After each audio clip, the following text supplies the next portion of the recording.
खैबर पास के आसपास बड़े लार्ज स्केल पे डीडीए ने डिमोलिशन किया। वहां पे 70 से 80 साल से लोग वहां रह रहे थे। डीडीए जो कि सेंट्रल गवर्नमेंट की है, ये सांसदों की अंडर आती है ये डीडीए। इन्होंने बहुत लार्ज स्केल पे वहां पे तोड़फोड़ किया। कई किलोमीटर के अंदर इन्होंने कहा है कि हजारों जो झुग्गियां आती हैं वो 22 तारीख से तोड़ना शुरू कर देंगे। बांसुरी स्वराज जी नई दिल्ली लोकसभा की सांसदा हैं, एक बार भी उन्होंने विजिट नहीं किया। भारतीय जनता पार्टी के सांसद दिल्ली के ऊपर राज कर रहे हैं। हजारों डिपार्टमेंट इनके अंडर आते हैं। दिल्ली का डीडीए इनके अंडर आता है, रेलवे इनके अंडर आता है, सारे के सारे डिपार्टमेंट इनके अंडर आते हैं। और पहले तो ये काम नहीं कर रहे थे इस डिपार्टमेंट के माध्यम से, लेकिन अब ऐसा लग रहा है कि इन्होंने, इन सांसदों ने ये कहा है कि इन डिपार्टमेंट से कि दिल्ली को बर्बाद करो, दिल्ली को तोड़ो पूरी तरह से। पिछले लगभग 11 साल से दिल्ली के लोगों ने बम्पर बहुमत के साथ भारतीय जनता पार्टी के सांसद जिताए, लेकिन एक भी काम कोई ये नहीं बता सकता कि ये सांसद करके आए हों। रिपोर्ट तो ये भी है कि इन सांसदों ने अपनी सांसद निधि तक भी नहीं खर्च की। दिल्ली में 7 सांसद पिछले 2014 से हर बार भारतीय जनता पार्टी के रहते हैं। ढेले का कोई काम नहीं है, ना किसी से मिलना है। चुनाव जीतते ही राजा बन जाते हैं और राजा बन के फिर घूमने लग जाते हैं इधर उधर, बड़ी बड़ी जाके टीवी में बाइटें देते हैं। और जमीन पर कोई काम नहीं है, किसी तरह से कोई एक्टिविटी नहीं है। दिल्ली का एक भी नागरिक ये नहीं बता सकता कि इन्होंने पिछले 11 साल में क्या काम किया। साथियों, काम ना करना तो एक इनकी आदत है। अब दिक्कत ये हो गई है, ये बड़े लेवल पे दिल्ली को बर्बाद करने पे भी उतर गए हैं। पिछले एक हफ्ते में दिल्ली के अंदर 2 बहुत बड़ी बड़ी घटनाएं घटी। पहली घटना जो कि केंद्र सरकार के द्वारा की गई, इन सांसदों के द्वारा की गई। पहली घटना चांदनी चौक में खैबर पास के आसपास बड़े लार्ज स्केल पे डीडीए ने डिमोलिशन किया। वहां पे 70 से 80 साल से लोग वहां रह रहे थे। डीडीए जो कि सेंट्रल गवर्नमेंट की है, ये सांसदों की अंडर आती है ये डीडीए। इन्होंने बहुत लार्ज स्केल पे वहां पे तोड़फोड़ किया। सांसदों के निर्देश पे ऐसा लगता है कि इन्होंने किया, क्योंकि पिछले 5 दिन से वहां के जो मेंबर ऑफ पार्लियामेंट हैं, सांसद हैं प्रवीण खंडेलवाल जी, एक बार भी वहां पे गए नहीं। उनके लोगों को फोन तो उठाते नहीं, लेकिन जब उनके लोगों को फोन किया गया तो बताया जा रहा है कि वो कहीं बाहर गए हुए हैं, वो है नहीं। 11 साल से कोई काम नहीं किया और अब दिल्ली को तोड़ने में पूरी तरह से लगे हुए। प्रवीण खंडेलवाल जी कहां हैं, किधर हैं, गायब हैं, कोई जवाब नहीं है, किसी से कोई बात नहीं कर रहे हैं। और डीडीए उनके अंडर आता है, सेंट्रल गवर्नमेंट उनकी है, और उनके डायरेक्ट इंटरवेंशन से ऐसा लग रहा है कि वो जगह तोड़ी गई होगी, क्योंकि उनके अंडर आता है, उनकी डिपार्टमेंट है, दिल्ली वालों ने उनको वोट दिया। दूसरी एक घटना, अभी एक नोटिस ये मैं आपको दिखा रहा हूं, ये खुद उनका ही डिपार्टमेंट है, रेलवे विभाग। इंडियन रेलवे ने इस तरह से कई सारे नोटिसेस लगाए हुए हैं। पटेल नगर और बरार स्क्वायर के अंदर कई किलोमीटर के अंदर इन्होंने कहा है कि हजारों जो झुग्गियां आती हैं वो 22 तारीख से तोड़ना शुरू कर देंगे। ये एरिया बांसुरी स्वराज जी का है। ये नोटिस लगे भी लगभग 5 से 6 दिन हो गए। बांसुरी स्वराज जी नई दिल्ली लोकसभा की सांसदा हैं, एक बार भी उन्होंने विजिट नहीं किया, एक बार भी वो हालचाल लेने नहीं गई, एक बार भी उन्होंने एश्योर नहीं किया कि वो रेलवे से बात करेंगी, दूसरी एजेंसी से बात करेंगी और कोई भी घर नहीं टूटने देंगी। तो क्या ये माना जाए कि ये उनकी जानकारी में हो रहा है, उनको इन सारी चीजों के बारे में पता है? और पता होने के बावजूद वो कोई भी कार्रवाई नहीं कर रही है, जबकि उनको तो एक फ़ोन कॉल करना है रेलवे डिपार्टमेंट को, सारा का सारा मामला रुक जाएगा, ठप हो जाएगा। लेकिन उन्होंने अभी तक एक भी ना उस जगह पे विजिट किया, उन्होंने 5 दिन हो गए, 6 दिन हो गए, गई भी नहीं अभी तक, ना वो किसी से मिलने गई, ना उन्होंने कोई एश्योरेंस दिया। कुछ लोगों ने उन्हें फ़ोन करने की कोशिश की, उनका फ़ोन लगा नहीं, उनका फ़ोन तो उठता नहीं, फ़ोन तो उठाती नहीं हो किसी का।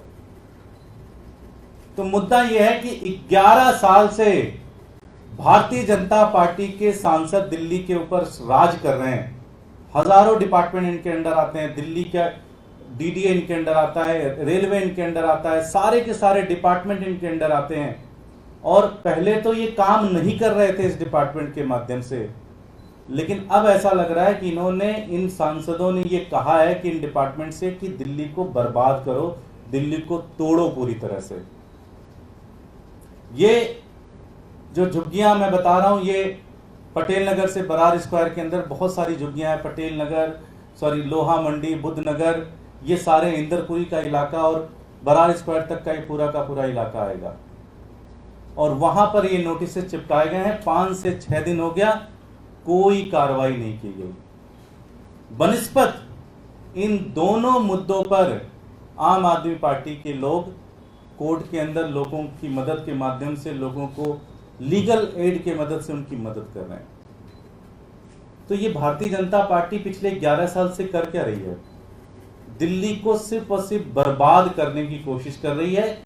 महीने 2 महीने में किसी दिन जगते हैं तो किसी एक क्षेत्र का दौरा करते हैं, 4 फोटो खींच के ट्विटर पे डाल देते हैं कि आज मैंने इस क्षेत्र का दौरा कर लिया और यहाँ पे फोटो डाल दिया, बस। और कोई काम नहीं, कोई धाम नहीं, कोई किसी तरह से एक्टिविटी नहीं है। मैं एक चीज पूछना चाहता हूँ प्रवीण खंडेलवाल जी से, मैं एक चीज पूछना चाहता हूँ बांसुरी स्वराज जी से, कि क्या आप लोगों के खिलाफ ये जो कार्रवाई कर रहे हो ये बंद करोगे कि नहीं बंद करोगे? आप लोगों को उनके घर से उजाड़ रहे हो, ये बंद करोगे कि नहीं बंद करोगे? क्योंकि रेलवे बांसुरी स्वराज जी के अंडर आता है, प्रवीण खंडेलवाल जी के अंडर डीडीए आता है। ये दोनों लोग उस डिपार्टमेंट को हेड करते हैं, उस डिपार्टमेंट में इनकी डायरेक्ट से है, क्योंकि वो डायरेक्ट डिपार्टमेंट, दोनों डिपार्टमेंट सेंट्रल गवर्नमेंट के पास आते हैं। लेकिन कोई कार्रवाई नहीं कर रहे, कोई चीज नहीं कर रहे हैं। इनकी चुप्पी ये मानी जाए कि ये पीछे रहकर इसकी कार्रवाई को आगे बढ़ाने का निर्देश दे रहे हैं। मैं दोनों लोगों को ये वार्निंग देना चाहता हूं कि दिल्ली के लोग ने आपको जरूर जिताया, लेकिन ये दिल्ली के लोगों के मन से आप कब उतर जाएंगे पता नहीं है। आज आप 11 साल से आप दिल्ली के ऊपर शासन कर रहे हैं, कोई भी आपके पास ये काम नहीं है जो आप बता सकें कि आपने काम क्या किया। ये दोनों से मेरी विनती है कि तुरंत ही इंटरवीन करें और इस काम को रुकवाएं, ये नोटिस कैंसिल करें, और जो ये चांदनी चौक विधानसभा के अंदर जो ये घर तोड़े जा रहे हैं उसको तुरंत रुकवाया जाए। बहुत बहुत धन्यवाद। कोई प्रश्न? इंडिया अलायंस में आपके साथ कांग्रेस है, लेकिन आज पूरी दिल्ली में 50 जगहों पर जो प्रदर्शन कर रहे हैं कि बिजली बिल बढ़ी जा रहे हैं।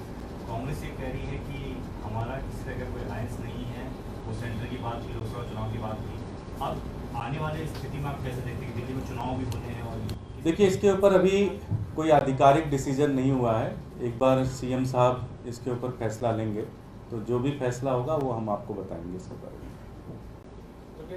चल रही है, काफी क्रूशियल स्टेज के ऊपर है, आप कितने होपफुल हैं कि हाई कोर्ट से? देखिए, मुझे लगता है कि पूरे देश में हर वो व्यक्ति जो न्याय में भरोसा रखता है वो मानता है कि निश्चित रूप से इसमें न्याय मिलना चाहिए, और हम तो यही प्रार्थना करेंगे कि उनको न्याय मिले और सीएम साहब जल्द से जल्द दिल्ली आएँ और दिल्ली के जो काम है, दिल्ली के लोगों की जो पीड़ा है उसको दूर करें। दुर्गेश जी, एक अलग और सवाल है। बिहार में काफ़ी कुछ दिनों से कभी कोई नई घटनाएं सामने आती थी। बीते रोज़ एक पार्टी के प्रेसिडेंट के फादर की हत्या हुई है। आज भी वहाँ पर हत्याओं का दौर देखने में आया है। नीतीश कुमार पर लगातार सवाल उठ रहे हैं सुशासन बाबू के ऊपर, इस्तीफे की मांग लगातार की जा रही है। देखिए, मैं तो एक ही चीज़ कहूँगा कि जनता बड़ी उम्मीदों के साथ किसी को वोट देती है, और भगवान की बड़ी कृपा होती है कि आप विधायक बनते हैं, सांसद बनते हैं, और उससे ज़्यादा कृपा होती है तो आप मुख्यमंत्री बनते हैं, प्रधानमंत्री बनते हैं। तो आपका तो एक ही उद्देश्य होना चाहिए, और वो उद्देश्य होना चाहिए अपनी जनता की सेवा करना। तो चाहे वो भ्रष्टाचार के कारण अगर पुल टूट रहा है तो उसके खिलाफ सख्त कार्रवाई होनी चाहिए। अगर दिन दहाड़े कहीं पे मर्डर हो रहा है तो उसके खिलाफ सख्त से सख्त कार्रवाई होनी चाहिए, और एक नज़ीर पेश करनी चाहिए इस देश के अंदर, चाहे वो किसी भी पार्टी की सरकार हो, एक नज़ीर पेश करना चाहिए जिससे देश के लोगों को लगे कि हाँ वो एक सही व्यवस्था में रहें, एक सही सिस्टम के अंदर रह रहे हैं। ये करना चाहिए, चाहे कोई भी किसी भी पार्टी की सरकार हो। Thank you. नेशनल दस्तक की आपसे गुजारिश है कि अगर इसको बचाना चाहते हैं तो नेशनल दस्तक को सब्सक्राइब करने के लिए रेड कलर के सब्सक्राइब बटन को दबाएं, फिर बेल आइकन की घंटी दबाएं। नेशनल दस्तक को बचाने के लिए बहुत जरूरी है कि हर खबर को शेयर करें, लाइक करें, कमेंट जरूर करें।